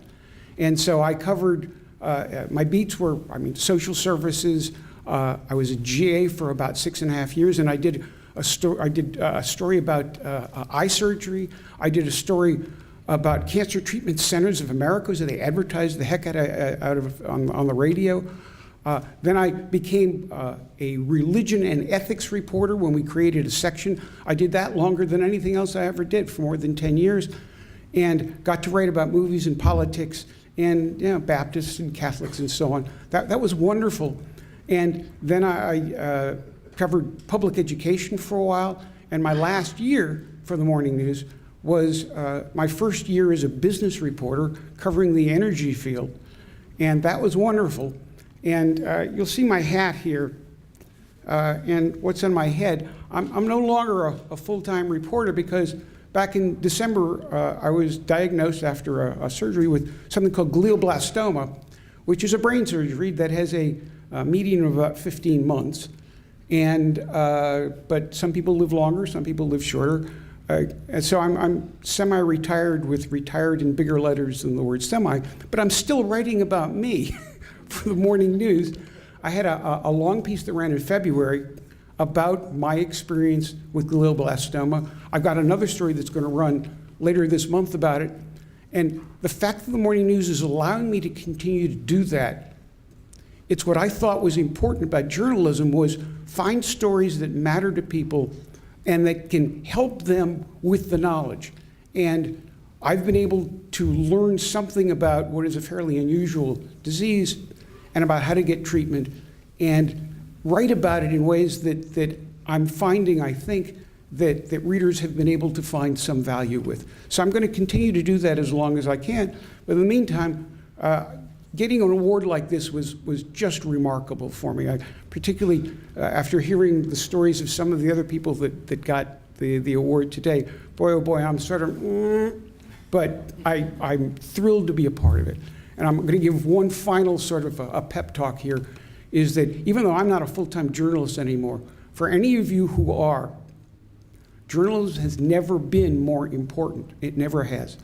I've been telling my colleagues, I've been putting on Facebook, we should not chase every squirrel that is released in the national news these days or in the local news, because even though some of them are really interesting and get lots of clicks, they aren't necessarily the most important stories for the people who ought to be reading or listening or watching them.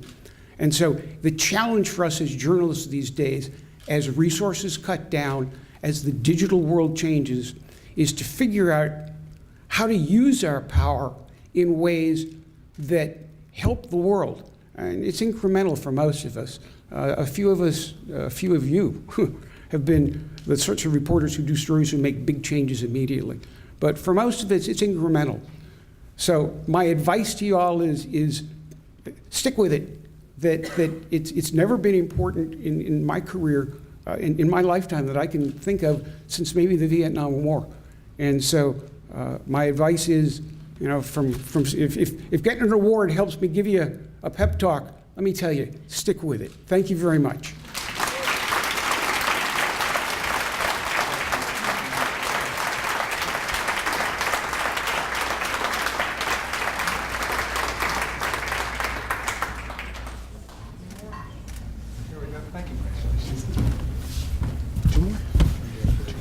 All right, two more. We're almost done. Almost done.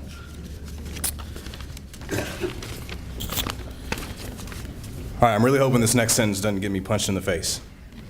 But the next person to join the North Texas Legends is an old, fat, white guy. His words, not mine, and I even got approval to say that. If you're from the Dallas-Fort Worth area, hell, if you've lived in Texas for the last 40 years, you know the name Dale Hansen. And we all know the career highlights, the SMU scandal and the subsequent Peabody Award it earned, the charity work he does for kids. One of my favorites, the spotlight he continues to shine on high school athletes, not for what they do on the field, but for what they do in the classroom and in their community where it matters the most. And of course, we all love the Hawaiian shirts at Cowboys training camp.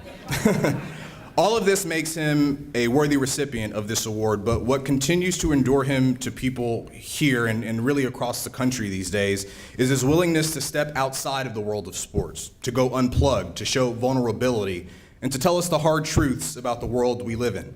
That's what makes him a great journalist, and that's what makes him a legend. Ladies and gentlemen, please join me in welcoming Dale Hansen to the North Texas Legends.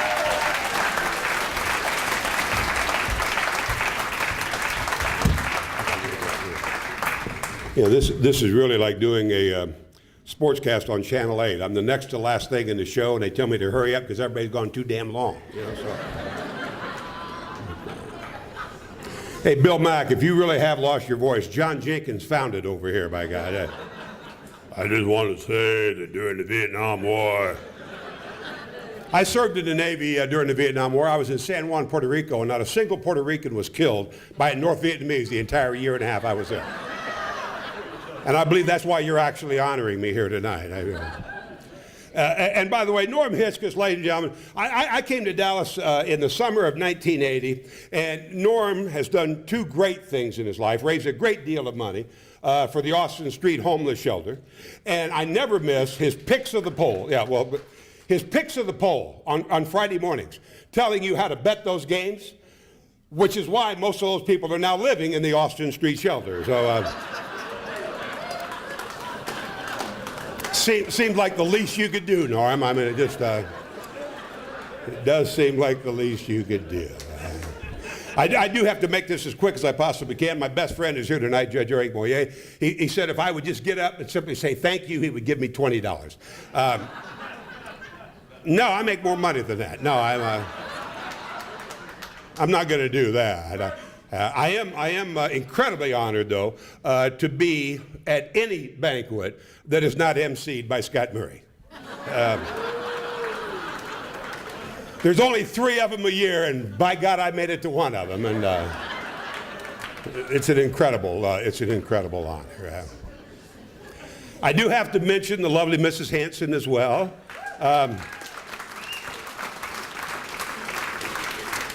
I called her. We weren't married yet, but we were dating rather seriously. When I was hired at Channel 4 in August of 1980, before I got that cab ride that John referenced in 1983, I called her. This is true. I called her from Dallas in the summer of 1980, which was the hottest summer we've ever had on record, if you remember. It was like 61 straight days over 100 degrees.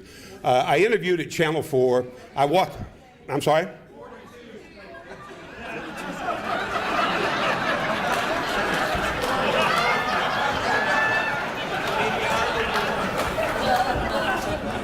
Is there like a sign that just says holler out incoherent bullshit up here or something?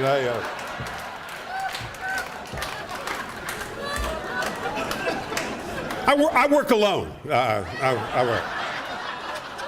Well, it was hot the entire weekend. The entire weekend I was in Dallas. And I called her and I said, do you want to die in Dallas, Texas? Because I'm going to die in Dallas. Did I not, babe?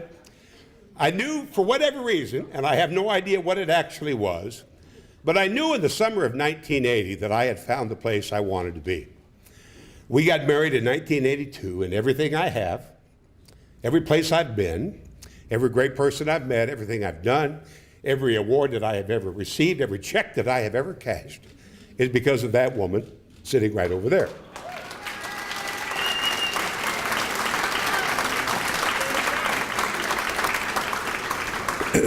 And I hate saying that publicly because I know her attorney is going to read it back to me someday.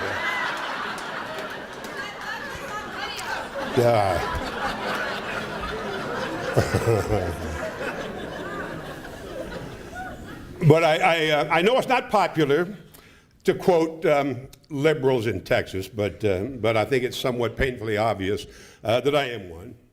I believe in this, and I believe it is our profession. It is the opportunity that we've been given in this world, which I believe this profession is under attack, and we need to stand up and fight back. But it was the great Senator Ted Kennedy who once said, we know the future will outlast all of us, but we live on in the future we make. I love that quote. I love that quote. We know the future will outlast all of us, but we live on in the future we make. Bill Mack has done that on the radio. Norm Hitzges has done that. Mr. Weiss, you have certainly done that. John Jenkins, without a question, changing the color and the gender of our newsrooms, has done that. Bill Dior, with his commentary, cartoons, making us think every day. Everybody in this room has played a role in making this world a little bit better than it was when we started. It's nowhere near what it should be. It may well not get there in my lifetime, but we have to continue the fight, and we never give up. There was a simple story written in a sports column, which has been my inspiration almost every day. A man wrote a column in the late 1980, January maybe of 1981. I had been in Dallas about 5 months, and he was writing about the great Vern Lundquist. And he said, when the book is written about sportscasting in Dallas, there will be several chapters devoted to Vern Lundquist, And Dale Hansen and Jim Brinson, who preceded Scott over at Channel 5, will not get a single mention in the book.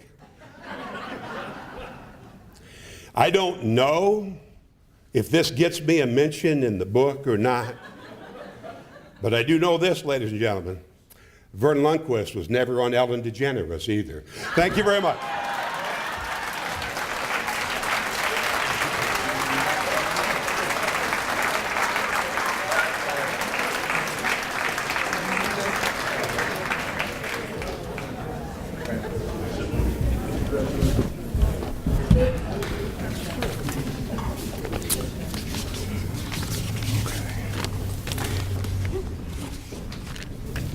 Now for our final recipient. It was Halloween night in 1949 when our final recipient grabbed the reins as the meteorologist in North Texas. He would hold on to them for 41 years before handing them over to his successor, who still this day has a firm grip on those reins. Harold Taft is simply a titan in North Texas news, but to his viewers, he was that trusted voice who just wanted to bring the most accurate forecast to you that he could every single day. If you think about all the bells and whistles that meteorologists have today, and there are a lot of them, you almost feel bad to think about Harold and David drawing weather maps in crayons. The footage exists. They actually used to do that. But a lot has changed since 1949, but Harold's place in the hearts and minds of his colleagues and viewers have not. The one word David Finfrock uses to describe Harold is integrity. Now, I never met the man personally, but I do work with David every single day, and I see that integrity in him, and I know that Harold has a big part to do with that. There is no question that Harold Taft is a North Texas legend, so please, let's give him a round of applause for being this year's posthumous North Texas legend.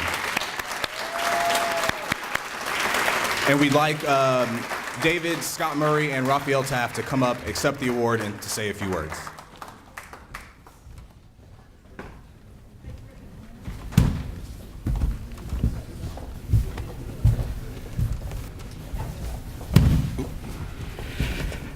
I was very honored to be included in last year's ceremony, and it was a real surprise to me on two fronts. One, I got mine before Dale Hansen got his.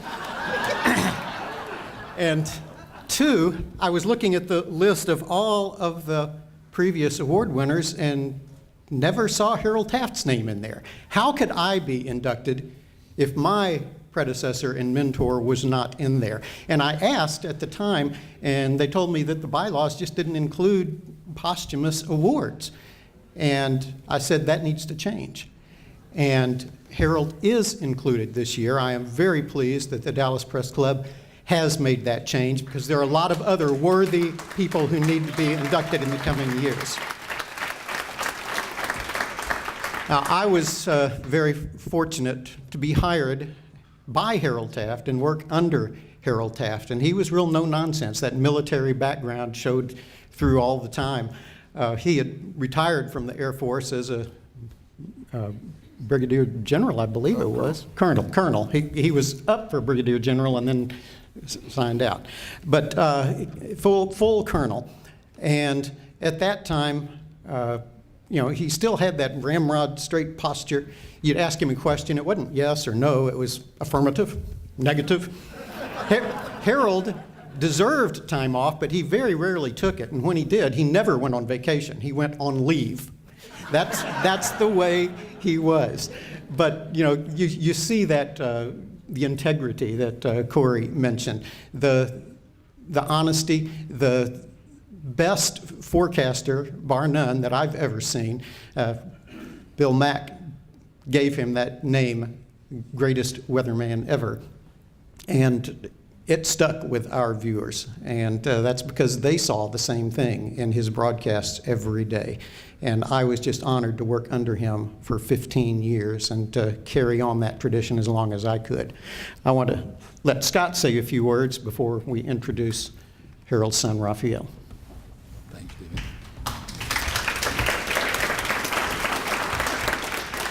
Thanks, David. When the press club called and said, Scott, would you be a part of this presentation to our dear friend Harold, I said, oh, I'd be honored to.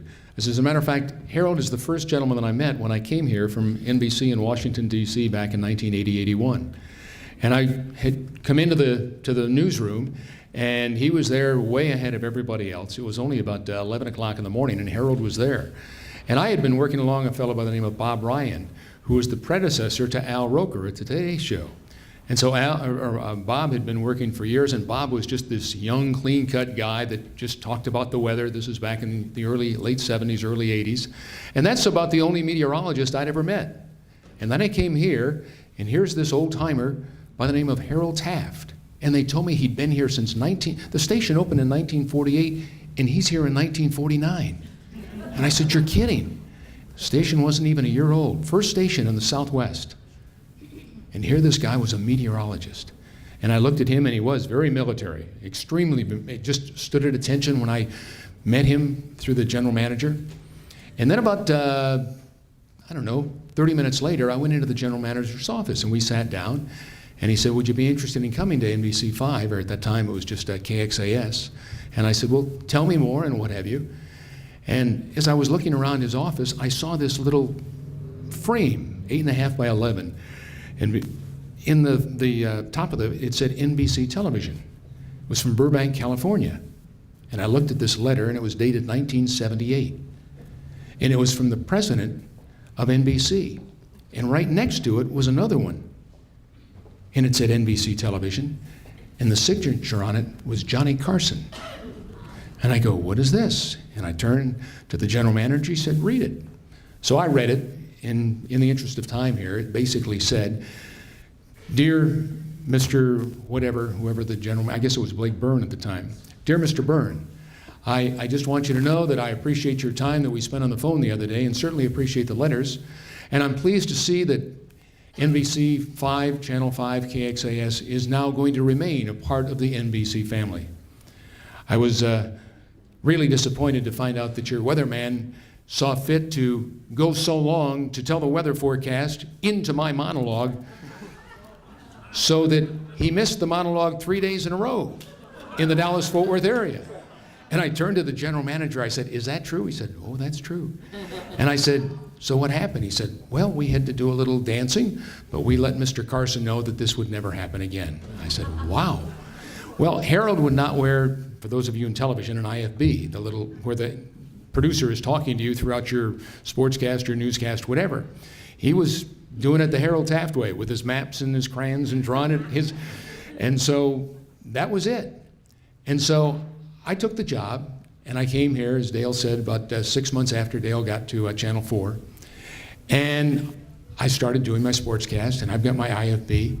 And about maybe a month into the broadcast, or into my tenure at Channel 5, I see Harold going a little long, and the producer saying, Scott, you had 5 minutes, it's now down to 4. And I'm going, oh, this is great. What am I going to cut? We're live. Scott, I'm sorry, Harold's still going a little long. You're now down to 3 minutes. Make a long story short, Scott, Harold went too long. You've got 30 seconds for sports. This didn't happen once. This didn't happen twice. This happened multiple times. But you know what? I'd look at Harold every time. I said, Harold, you're killing me, as we went to the break shot at the end of the newscast, and I had to apologize. So we're a little short on time tonight, but the Rangers won. The Cowboys going to be playing this Sunday. Have a good time, everybody. Good night. And then I'd read in the paper the next day how I had not covered all the right stuff. And I said, folks, there's two sides to this story. But at any rate, Harold would do that in his classic line. Every time I'd say, Harold, you're killing me. He said, oh, Scott, don't worry about it. The pay's the same. That was Harold Taft. Whether he did that once or 101 times, I have more respect for that man than just about anybody I ever worked alongside in television. He just was the best. He was honest, great integrity. He was real. And I'd be there at 1, 2 o'clock in the morning sometimes if I was working on and here's Harold working on his maps. Always had time to talk to you, always had time to share his great wisdom, his great knowledge, and just a very special man. So in 1991, when he passed away, and I was asked to be a pallbearer along with David and some of the other folks at the station, it was one of the highlights of my career, because I knew the man that was in that casket was a very, very special individual that impacted my life and the lives of not only those at Channel 5, but literally millions and millions of people. And before I step aside, I want you to know, Harold was there for 41 years. This guy, 41 years, almost 42 years as well. So David, you're following a good footstep. Thank you, everybody. Why don't you introduce yourself, okay? I've known Raphael for a long time. He was, yeah. I was gonna go here. You're pointing a little lower, but he was a kid who would come out to the station from time to time, and we got to know him way back when. And I'm just honored to see the man that he has grown up into, with the military and police career. I don't know, maybe you can reflect a little more on that to our audience, but you followed very well in Harold's footsteps. Raphael Taft.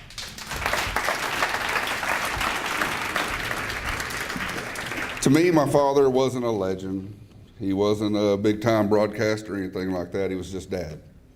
It wasn't until I grew older and would see how people came up to him, how their faces smiled at the mention of his name. And even since he's been gone, I still get that at least once a week. And it's the warmest feeling in my heart ever. I guess, the only thing, if you wanted to call it a regret, is that my daughter will never get to meet her her grandfather. But the magic of video and now YouTube, I've recently got married, and I showed my wife, who's from Indiana, Harold Taft, doing the Channel 5's funeral broadcast. And that was, her introduction to him. And it just continually warms my heart when I got the call from David to come here. It's just, again, just the biggest smile on my face. Just to tell a quick story, probably my most favorite story is 5th grade, during social studies, you did like 1 month, they would teach weather. We had a brand new teacher, her first year. Of course, I'm making good grades this month, which was something for me at the time. Final test, we're studying for it, and the final question was, which is stronger, a tornado or a hurricane? Well, of course, I'd ask my dad, which one? He said, well, hurricanes are bigger, but tornadoes are stronger. Okay, so I told my two buddies sitting on either side of me, you pick tornado. Everybody got an A+ except for 3 people. And I told the teacher, I said, well, my dad said that tornado's stronger. Well, it's not. He's wrong. Okay. Guess what, Dad? You're wrong. The next day we go to school, and I go into the teacher, and I said, my dad's outside, and he wants to talk to you.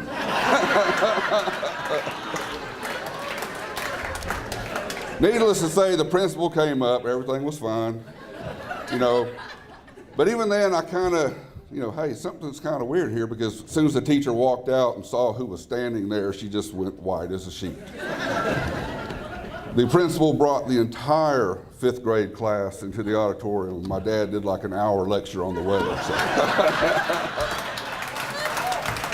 I'm honored to accept this on his behalf, and I thank you all so very much.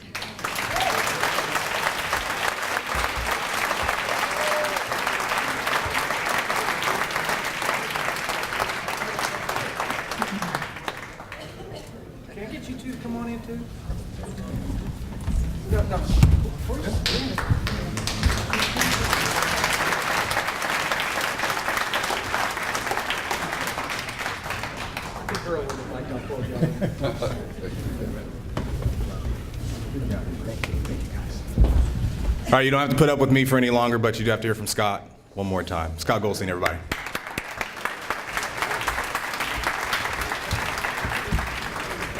I feel totally inadequate following that lineup, so let's just do one more round of applause for everybody that was awarded tonight. If you were in attendance last year, you remember that we announced the launch of the Hugh Ainsworth Awards for Excellence in Journalism, and the entry period for those awards have opened.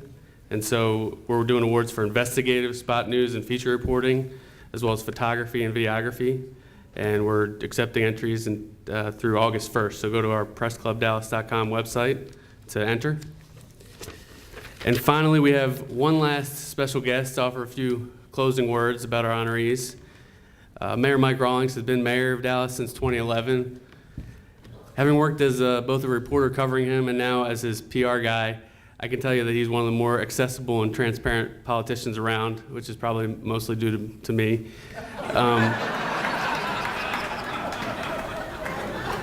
But he also had a short-lived career as a Dallas radio reporter and apparently couldn't cut it in the field. So we won't be honoring him as a North Texas legend of journalism at any point. But I can tell you from experience that he has very high standards, and when I showed him the list of the legends when I was asking him to come speak, he was blown away, and he knows several of our legends from tonight personally, and so he wanted to come and offer a few words. Mayor Mike Rawlings.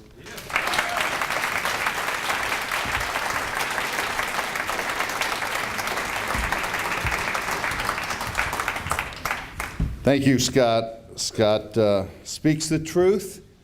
He is the best intern I've ever hired. Okay? Hell of a guy. He got a great career in front of him. I am blown away by these individuals. Have seen so many of Bill's works, and I will tell you, I lived on Harold Taft, on Norm. I was with Norm.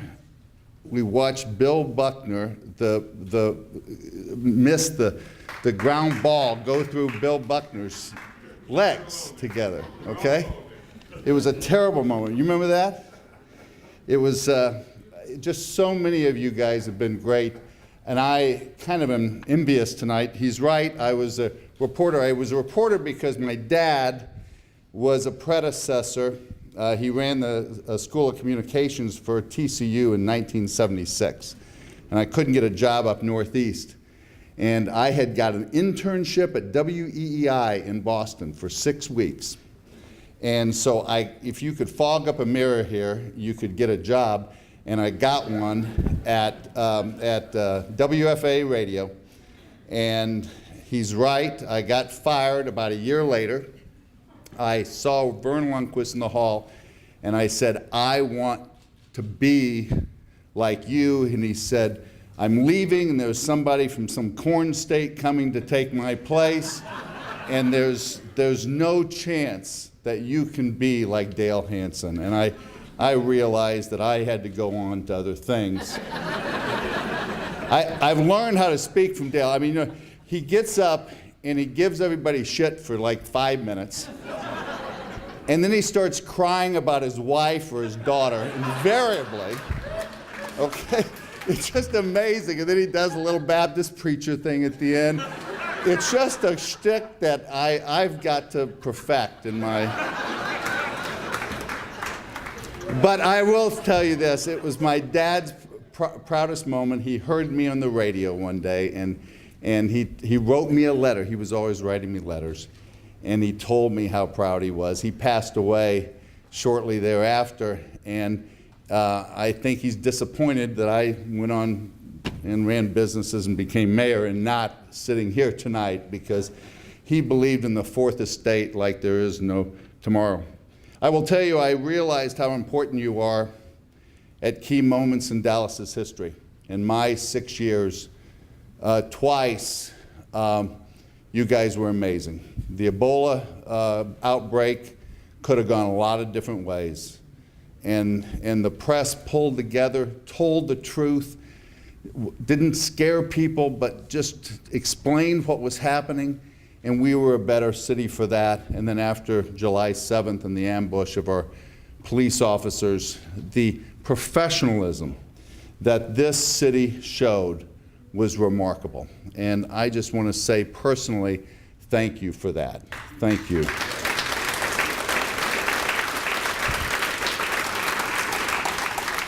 There are so many people that have come and gone from this group. Thank you to Bob Wilson, who just passed away. What a great man he was. I have watched you from afar, and keep it up. Keep it up. The press club is important. I see it with the Real Estate Council. They make a difference in real estate. I see it with the lawyers, the Bar Association. The press has got to have a fraternity and a sorority that sticks together and challenges each other and talks about issues. That will make our city better. So please get active in that. And always advocate for truth, because it will set us free, and always advocate for the least of these, even though Nielsen doesn't, rate them. Always advocate for free speech, but please don't whine, okay? I say in my office, no whining, okay? But advocate. Advocate for Lincoln's better angels in all us, because evil is right around the corner. Lift us up and advocate for new answers to old problems, because we truly need creativity today, not old cliches that are out there. Make us better. Thank you for being here tonight, and drive safe. God bless you.